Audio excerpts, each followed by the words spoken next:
Aston Villa rebirth. Just like I wrote it, rebirth. I feel like it's a rebirth we're watching right now because how good has this side been? In the last 10 games, won 8, lost 1, and drawn 1.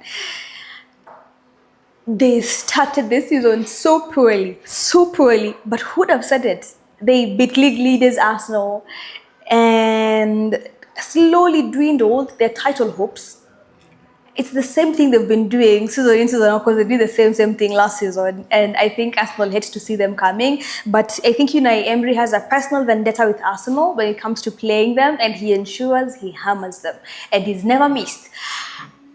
They played West Ham over the weekend, and tell me how tight that game was, but they still got the 3 points. They got the job done.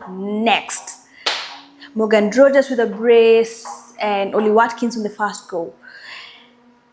West Ham really gave them a good game, but how we get to see Aston Villa are good is the fact that they got something out of nothing. Even when it looked bleak in that moment, they still went ahead and got a win. And they got 3 points, and now they still sit third. And they're giving Man City so much pressure, and they're also looming around Arsenal. So Arsenal definitely know that it's not safe. Neither Man City is allowing them time. Villa is also not allowing them breath. Chelsea is still on their necks. So there's that. Okay. And you're looking at Aston Villa and how they've turned things around this season, considering how they started it. All right. They currently sit third, and they are meeting up with. Sorry, not Arsenal. I think I'm dreaming about Arsenal too much. But they meet with Manchester United at Villa Park. Okay, so they'll be home. And there's nowhere stronger than being at home. Okay. Manchester United also gave us a thrilling game against Bournemouth. 8 goals galore. And guess what? Finally, Ruben Amorim drops his formation and started with a 4-3-3. And for the first time in forever, I know they never got all the 3 points, but Manchester had something to give. For the first time, they were attacking, they were offensive. Bournemouth were not given chance to breathe. As much as you see they both, shared the spoils, Manchester United actually felt like they would have gotten more because they did so well. They pushed through until the very end. You see, Amad Diallo and Mbomo, who were they were in that match, considering they're meant to travel for AFCON. And Amad Diallo was in the score sheet. And Mbomo wasn't so good, but still, he was there. All right. You'd see the faces at 90 after the game was over. You'd see how distraught the United side were more than how Bournemouth were. And this is it. This is all Amorim needed to just shift the tactics.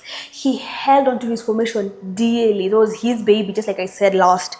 It was everything he believed in, everything he knew at Sporting Lisbon. But this is the Premier League. The Premier League, you either adjust or you're out. You're either in or out.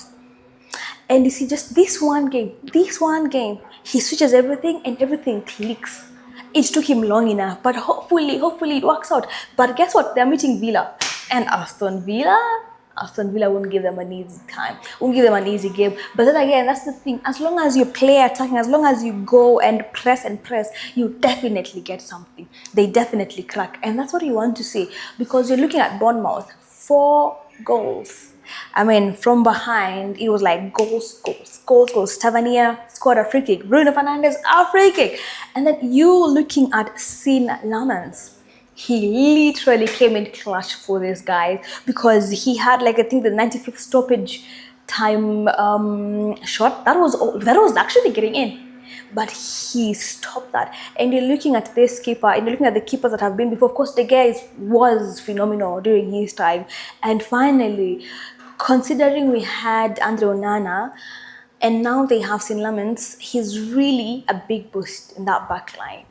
They're more confident, knowing that our keeper can do something. Well, Petrovic also considered a whole 4 goals, but that game, if you missed out on it, I'm sorry, you missed out on a good game. I kind of feel like I'm putting it amongst the top 3 games of the season so far.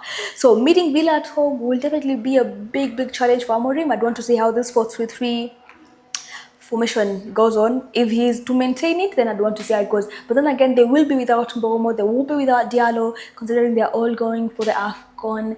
Do Villa have any players going for the AFCON? Amadou Onana, is he French or is he... I don't think so. I don't think they will be affected much, but definitely Manchester United will be affected. And that is not something Amorim wants. But yeah, let me know, Manchester United fans, how did you feel about your game against Bournemouth? I hope it relieved something in you. It showed you just how much these boys want it for you guys, and they went at it and they went for it. I saw Bruno, I saw Casemiro. I saw how much they pushed yesterday, and you want that every single game, every single outing, you want that. So yeah, let me know. Villa guys, what do you think? Do you think you are in the title contention? Do you think you can get something? Do you actually think you will get top 1? Is this the season where you surprise us like Leicester City and actually get the Premier League going? So yeah, there's that. Anyway, let me know. Red Devils, what do you think about Amorim's change in formation? Was it the best call? Did he take too long to switch it up? Or this is the right time? I think we learn. I think we live and learn.